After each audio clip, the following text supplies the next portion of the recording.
Hey YouTube, welcome back to my channel. Today I'm going to be doing a sketchbook tour. I recently finished this sketchbook and it is a Stillman and Byrne Delta series sketchbook. So it's great for watercolor and heavier mediums like that.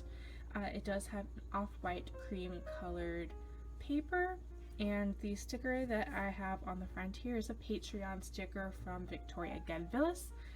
I definitely recommend going to follow her on Instagram if you aren't already. And yeah, let's get into it. So the very first piece in the sketchbook is one that was referencing Victoria Gedvillis. Again, it just felt appropriate since her sticker is in the front, that I looked to her for inspiration, and I don't normally post things on Instagram if I was referencing another artist, so this painting is not posted anywhere. This is a sketchbook tour only piece. So this page, I was definitely playing with a few things. This here is one of the early pieces that I did with Himimiya gouache, just getting comfortable with gouache pieces. And then these ones here are both watercolor. This one I believe was done using one of my Prima Art Philosophy Company palettes. And this one, I'm pretty sure I used the Paul Rubens palette to do these birds. I actually really like how they come out. I don't do nature animal paintings as much as I wish I did. So who knows, maybe that's something for the next sketchbook.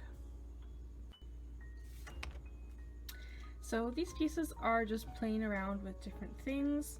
The wash is quite messy, so it's really just sort of a page to play with and practice. These were not meant to be finished pieces by any means, as I'm sure you can tell.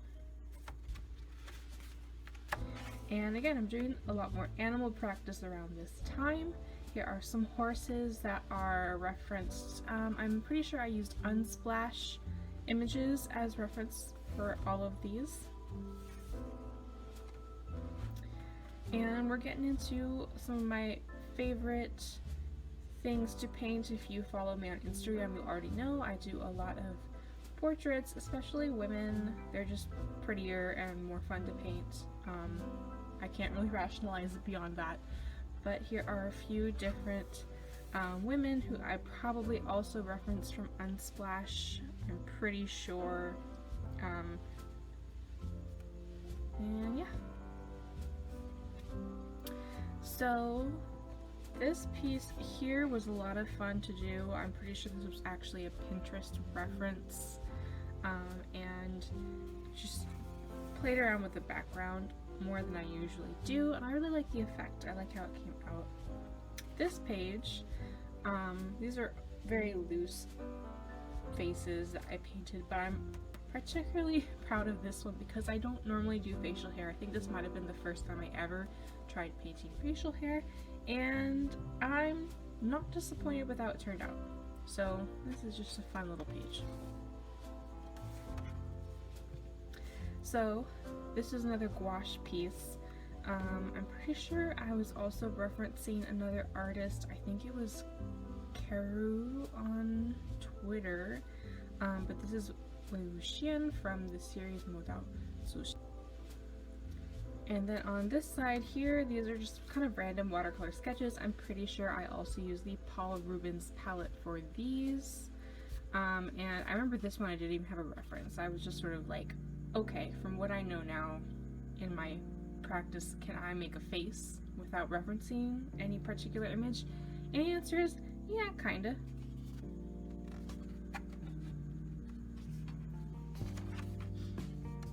Okay, this one, if anyone remembers, was one of the earliest things that I did for my YouTube channel, and I still like the colors. I still like the look of it. It's different from anything I normally do, so it's a fun little piece. These are more just face practice, hair practice. This actually is one of my favorite things maybe that I've done in the sketchbook. I really like the clean lines of the shadow and the shading. So yeah, this one I really like. And this one again was something I think I did for the YouTube. It's not my usual style, but I definitely would love to have more florals and backgrounds incorporated into pieces in the future, kind of like how I tried with this. This, I remember very specifically, was around the time that I got my tube of Phthalo turquoise, so obviously that's why her hair is turquoise. And we have some more practice pieces. This, I don't even remember the reason why I was drawing flowers. I was just drawing more flowers. These were all sort of in preparation of doing another bigger piece. These actually were in preparation for a commission, which was really fun. I haven't really done any commissions outside of for family and friends, so it was really nice that someone actually wanted to commission me. This page I really like. This was a fun spread. I'm pretty sure these were also all Unsplash references as well. And this had, I don't know, there's just something about the shading and like the deep brown, orange, and pinks that I really like. Okay, so this, if anyone has been following me and knows that I did the 100 Heads challenge, this is actually technically when I started, and I ended up totally redoing these all over again in a different sketchbook. So this is like my fall start to the 100 Heads challenge. And then this piece is actually one that I really, really love. It is, how would you say?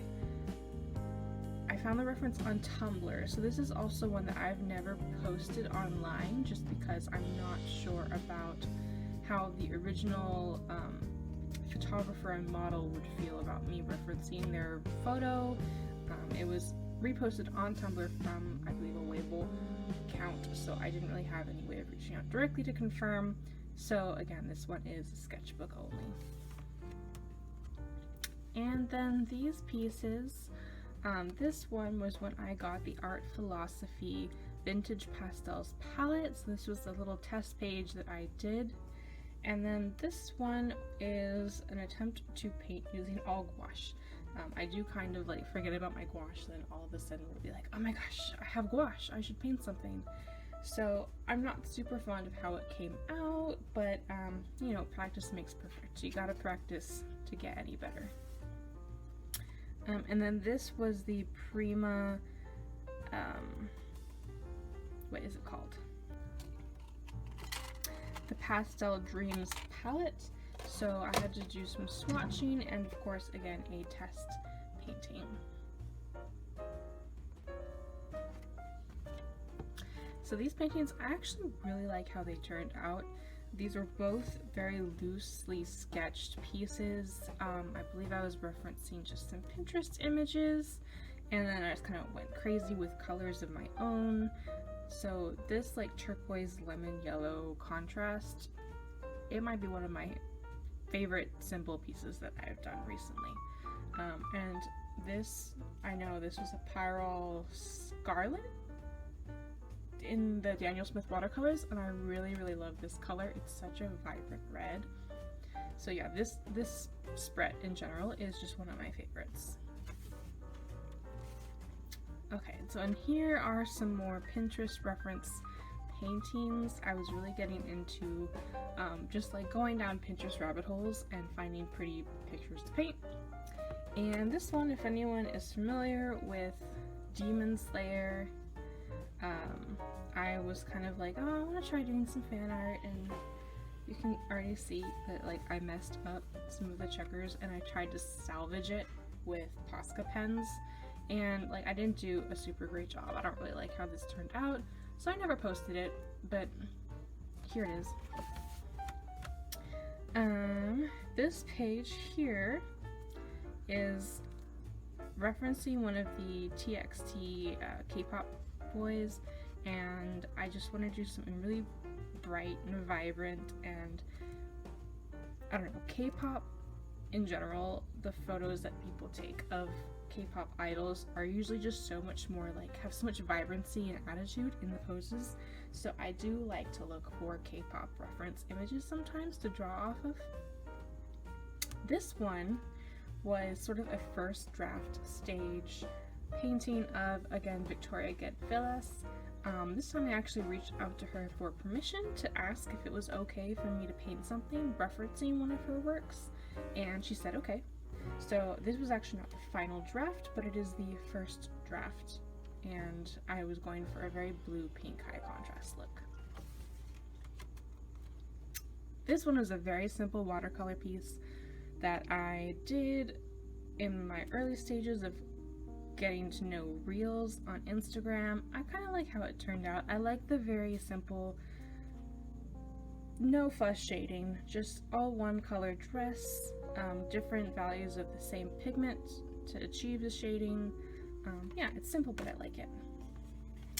This one I painted on a day when I was just feeling like super bummed, and if anyone watches or has seen, Breakfast at Tiffany's, she talks about the mean reds, and I was like, yeah, that's how I'm feeling. I've got the mean reds, and so I wanted to paint something that was just red and dramatic, and I don't know, the 2022 version of emo, maybe. So now, Mermay. This piece I didn't like, never posted, so it's just kind of like a messy painting sketch piece. I like, however, the waves up here. I feel like I'd like to use that again in a different painting someday. This one, funny story, I actually much prefer how it looked before I added the gouache, but I mean, the gouache is there now, so what can you do? But yeah, I am glad, however, that I got at least some video of how it looked before I added gouache, so I could make the reel, so I can kind of look back and be like, okay, what did I like? What did I not like? Why do I prefer the version without the gouache? And you know, I can learn from that going forward. This piece was also a Pinterest reference. I just really fell in love with the bright red background with, you know, the minimal white, yellow, white of the person, and they weren't actual animals, but they were like plastic figures. But yeah, I just liked the look of the image, and so I had to paint it. This obviously is another Mermay, and if you have seen the picture that ended up posted on Instagram, you will know it did not look like this, because I do not like the way this one turned out. And so I actually took the piece and put it into Clip Studio Paint so that I could revise a whole bunch of different aspects of it, and that is the one that ended up posted to my Instagram. So this piece I actually like a lot. It's very simple.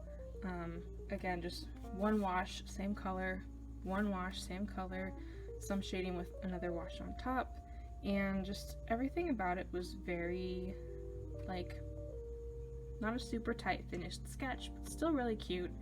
I still feel like I like the pose, it has some attitude, and overall I'm happy with this piece. This one I like a lot as well. I do wish I could have gotten a more even wash of the background color, but the messiness kind of has a charm to it as well, so I do really like this piece. And of course, these are both for Mermay. I think everything in the rest of the sketchbook until the end were Mermay pieces. So, moving forward, this one was a struggle. This one, I do wish, for one, that I could have like squished her down into like a more centered part of the page, and then I started with watercolor and I just kept layering and layering, and like I wasn't satisfied, and then I went over it again with gouache and I wasn't satisfied with the gouache that I picked, and so I just like ran water all over it and mixed everything all up, and this is the end result, which I'm not super wowed by, but I don't hate in the end. This piece, I actually really enjoyed this piece. I like it a lot. I kind of would like to go in and like narrow her face on the side a little bit, but this is one of those silly, like, it's technically for Mermay. She's like a mermaid, you just have to imagine the tail because I didn't paint the tail. But yeah, this is a Mermay painting as well. this one is like the only merman that I did in all of Mermay, and also one of the few that I like went out of my way to include animals with. So this is like kind of a from below perspective of this merman, and he's got these 2 rays flanking him, and the little dots were done using Posca pens, but everything else was watercolor. And this one is the painting that I did when I received my gouache set from Art Philosophy, and I had a lot of fun with this piece. It took me longer than I was expecting, and the hair like got totally out of control. It's like fire. That wasn't really my intention, so I like how it turned out, but I wish it had been on purpose, if that makes sense. Okay. This piece I'm not super fond of. I think there's just something kind of awkward about the pose. It doesn't feel natural. It was done very quickly in my defense, just because I was tired. I remember it was a weekday in the evening and I just wanted something to post. But I kind of wish that I had taken more time on it instead of just rushing through it. This one I actually like a lot. I like the pose. I had gone to the aquarium for a friend's birthday and was still feeling very like inspired by all the sea animals, and obviously I went with an octopus for this one. Okay, so this one is actually referencing a real mermaid on Instagram. She goes by mermaid_Montara. And how it happened was I had been looking for good plus size models on Pinterest, but there just weren't plus size models in the poses that I wanted for Mermay. And it's actually a really sad and very apparent like sort of, it's not fat phobia, but it's, you know, discrimination against fat people, where there's so many pretty girls on Pinterest, so many mermaids and bikinis and these skinny, often white girls showing off their bodies, but when I'm trying to look for references for plus size women, it was much more difficult. And so I reached out to someone who I knew had done mermaiding in the past and was like, hey, do you know any really cool plus size mermaids or active on Instagram that I could maybe get reference photos from? And she recommended a few accounts, and this is the one that I was scrolling through her feed and I saw this image of her and was like, yes, this is the one that I'm gonna paint. So this is how that happened. Coming close to the end now. This spread is all various, mostly Pinterest references. I think this one was like a random fashion spread of, like, you know, those avant-garde poses, and this one the model was like sprawled on the ground, and this part was originally a chair. So I was like, yeah, I'm gonna do like a lazy mermaid, like kind of also inspired by those seals. I don't know if you've ever been to a harbor and seen the seals that just like flop all over. They're just napping in the sun. So yeah, overall I think this one's the one whose details I like the best, but I do like her pose the best. I think it's the most interesting pose I've probably painted. So, and this is the very last page. This one is obviously inspired by The Little Mermaid. I don't think I could have gone through all of Mermay without at least doing some sort of Little Mermaid picture. So this one started out much more colorful, and then I was like, no, I'm gonna make it dark and moody. And so I brought out the ink, Bombay ink, this ink right here in fact, and I went over it and did layers, and I really love the way when you have like a bright color underneath and a thin wash of ink over, just the way the color still kind of like comes through a little bit, but in kind of like a muted speckled way. I think it gives the painting a lot of texture, and overall I just really like how this one turned out in the end, and I'm glad this is the last page in my sketchbook because I feel like that gives it a place of honor. And that is it. That is the entirety of the Stillman and Byrne sketchbook. So this I completed yesterday. It was on March 29th and started it, sorry, May 29th. I started it March 20th, 2021, and I have completed it May 29th, 2022. I did have other sketchbooks that I use in between, so these are not the entirety of the paintings and art and drawings that I've been doing, but it was my main sketchbook throughout the year. So, thank you for watching this tour, and I hope it was enlightening for some of you, and let me know down in the comments if you have any favorite pieces, any questions, anything that you would like me to go more into detail on, and I would be happy to answer you. And that's it for today. Thank you for watching, and I will see you next time. Bye!